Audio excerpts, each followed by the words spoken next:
माझ्या कुंड्यांची अशी काही हालत होईल मला वाटलंच नव्हतं. खरं तर हा व्हिडिओ खूप आधीचा आहे, जुना आहे, पण मला टाकायलाच वेळ भेटला नाही. कारण की कामाचा लोड, तसंच प्रेग्नन्सीमुळे वाढतं वजन आणि दिवस जसजसे पुढं जात आहे तसतसं त्रास जास्त होत आहे. त्यामुळे मला खरंच व्हिडिओ टाकायला वेळ भेटत नाही आहे. तर आज सकाळी मी चपात्या खूप उरल्या होत्या, त्यामुळे भुगाच करायचं ठरवलं नाश्त्याला. तर पटापट भुगा बनवला आणि लगेचच स्वयंपाक पण बनवून घेतला. कारण की नंतर उन्हामुळे खूप त्रास होतो, काहीच बनवावंसं वाटत नाही. आणि लगेचच वांग्याची भाजी भाकरी करून घेतल्या आणि स्पंदनला पण नाश्ता करायला दिला. त्यानंतर माझं आवरलं, देवपूजा केली मस्त, किचन पण आवरलं, सगळं घर आवरलं छानपैकी.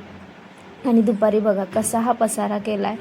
आजकाल आहे ना मला खूप खरंच कंटाळा येतो हे आवरायचा, पण आता काय करणार, दुसरा तर पर्याय नाही आहे. आपल्यालाच ह्याला मुलाला पण सांभाळायचं आहे, घर पण सांभाळायचं आहे आणि त्याचबरोबर माझी प्रेग्नेन्सी पण आहे. तर या सगळ्या गोष्टींमुळे खरंच टाईम नव्हता भेटत व्हिडिओ टाकायला. पण आतापासनं ठरवलं आहे मी व्हिडिओ रोज टाकणार आहे, कंटिन्यू टाकणार आहे.